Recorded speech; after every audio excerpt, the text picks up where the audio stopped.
colleges across the U.S. are pulling students from study abroad programs in Russia, ending research partnerships and cutting financial ties as part of a global wave of condemnation over the invasion of Ukraine.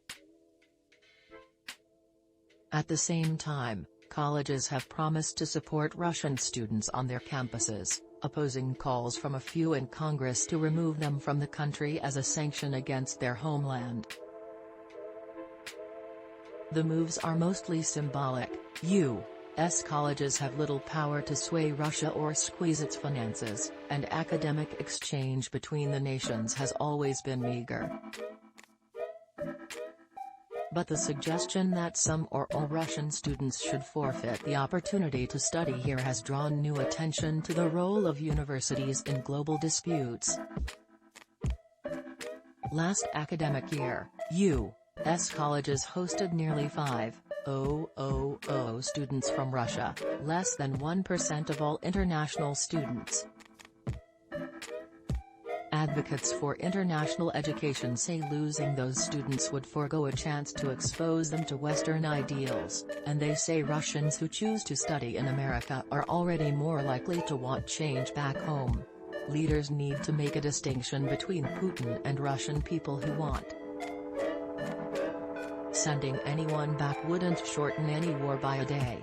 Many universities have called for compassion for students from Russia who, like those from Ukraine, may fear for the safety of family members or face sudden financial difficulty. In a message to students, Columbia University's president said students from both countries face a bewildering and uncertain road ahead. At the University of Washington, President Ana Mari Cauce said the campus stands with Ukraine but must also take care to not let the actions of Russia's authority. Speaking on CNN last month, Representative Eric Swalwell, Democrat California, said the U.S. should consider kicking every Russian student out of the United States as a way to stir backlash against Vladimir Putin in Russia. The idea has gained little support in Washington, but the White House later suggested that its separate sanctions against Russian oligarchs are partly intended to block access to U.S. universities. What we're talking about here is seizing their assets, seizing their yachts, and making it harder for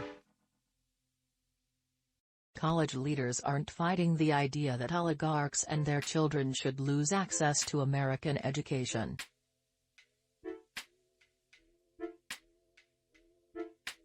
But wider action against Russian students would carry echoes of America's discrimination toward Japanese and German immigrants during World War II, advocates say.